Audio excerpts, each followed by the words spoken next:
not encouraging or advising anyone to modify their firearms. This is for entertainment and educational purposes only. What's up everyone? This video will be about blending and contouring, specifically in the areas of the back of the slide and frame, top of the beaver tail, back of the grip and beaver tail here, thumb safeties, a little bit under the trigger guard, little around the magwell, and also a flush cut and crown on the barrel. This work is mainly for aesthetic purposes and the feel and the comfort of the grip in my hand.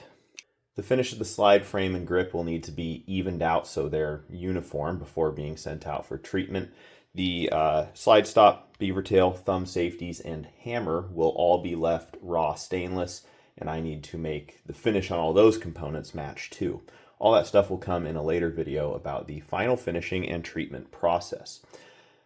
In this video, I'm going to cover what I did, how I did it, what tools I used, and what I would do differently next time. Let's get into it.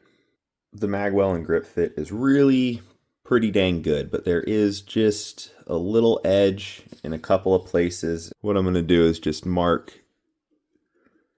these little areas with a red pen and take care of it with the magwell off of the grip.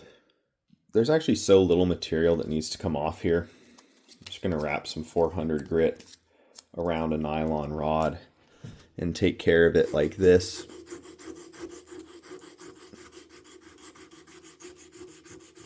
Wrapping the sandpaper around a half round needle file works good too.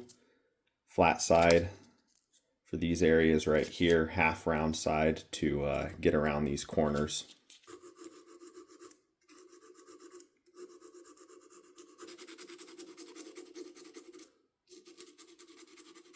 Feeling pretty good. Really didn't take much at all. The curvature on the rear of the thumb safeties did not match the curvature of the frame with the safety in the off position, so I wanted to take care of this before doing any work on the back of the grip area. I used a file to cut a new profile, and that left me with a larger flat spot on the back of the safety facing the rear of the pistol.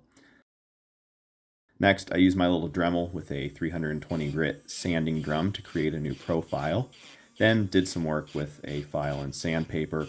The profile here is still going to change a little when I contour the back of the grip, but I wanted to get it closer. I did this for both thumb safeties.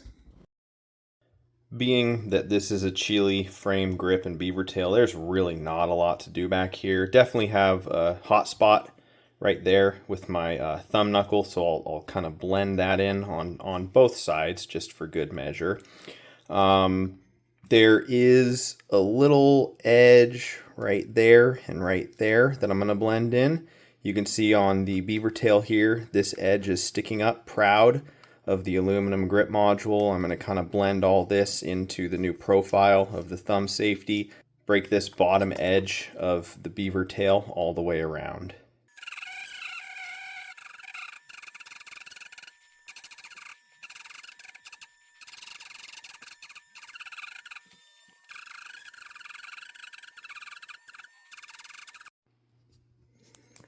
So there's the initial work on this area right here. Everything's blended smooth. It looks a little bit rough because it is, because that was 320 grit. This will all be blended further with 400, then 600 grit.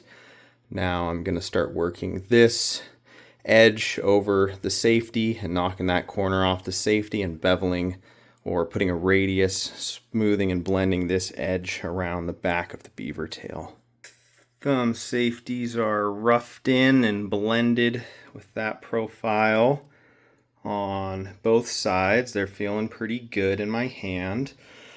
I started breaking this edge around here with the rotary tool and decided that was a bad idea. I can do it more uniformly by hand, and I don't really want to take that much material off. And then I'm also going to pull these safeties out and clean them up by hand as well. So anyways, pretty good first pass with the 320 grit. And then there are some things I'm going to do by hand, and then I'll be polishing things up with 400 and 600 grit. The last thing I did in terms of blending this area back here is break some sharp edges on these corners right here. This corner was a little bit sharp. Smoothed all that out, kind of carried it up that way because my hand kind of goes right there. It was definitely getting me right there a little bit, so I took that corner off. There was nothing under here that was bothering me when I was shooting it, but just in the interest of, you know, rounding everything out, smoothing it out, making it look better, I am gonna take off and blend some of these sharper edges around the corners right here, and you know, minimal material removal.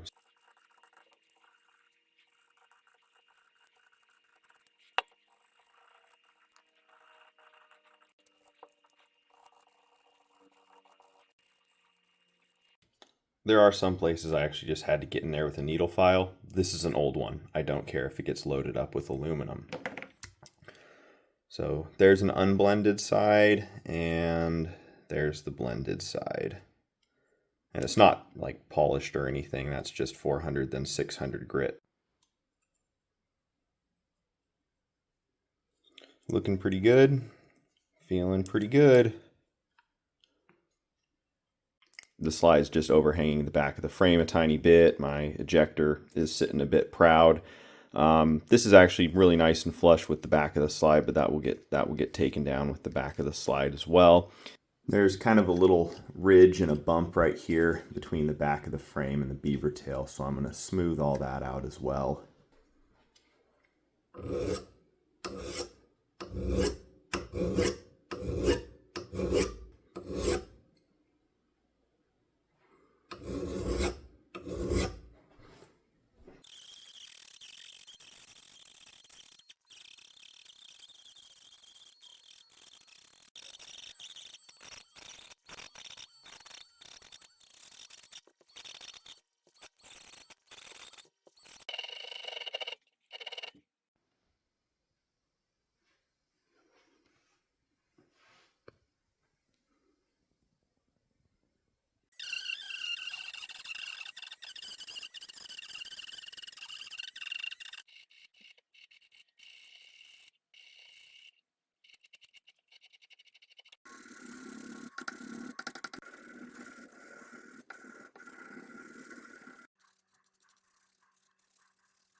I flush cut and crowned the barrel. Pretty straightforward stuff. Throw it into the lathe. I faced 115 thou off of it, then gave myself a 15-degree inverted target crown, polished everything up. I just love how it looks.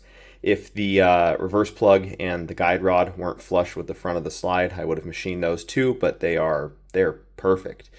On a lot of Atlas pistols, I see they leave the barrel sticking out of the front of the slide. I don't know why they do that. It looks goofy in my opinion. I think this is the best looking. Of course, since the barrel has a slight downward tilt to it, the bottom of the barrel is a little bit further in than the top, so I flush cut for the top, and then the bottom down here is inset just a little bit. I've marked some spots with red Sharpie on here that I will address once the pistol's all torn apart. Just little edge breaks or some blending. I'll also pull the ejector and extractor and put a nicer finish on those, hit them with some cold blue and oil. The sanding drum did not work well on the back of the grip here, since the sanding drum is a relatively rigid cylinder and I was making passes in this direction. It pretty much ended up leaving a bunch of little facets around the curvature of the back of the beaver tail and grip. If I were to do this again, I would get one of these little handheld belt sanders. The belt will have some compliance and wrap around the curvature of the rear of the grip, leaving a smoother, continuous finish. After I was done with the sanding drums, this area required a lot of hand sanding, where I let the compliance of my fingers behind the sandpaper conform to the surface and even out those facets. The sanding drums also didn't work well for breaking edges or establishing small radii. It just took too much material off too quickly, even with a fine grit sanding drum. A file or fine sandpaper wrapped around something was the best way to do it. Overall, I think this went pretty well. I think it looks pretty good and it feels really, really nice in my hand.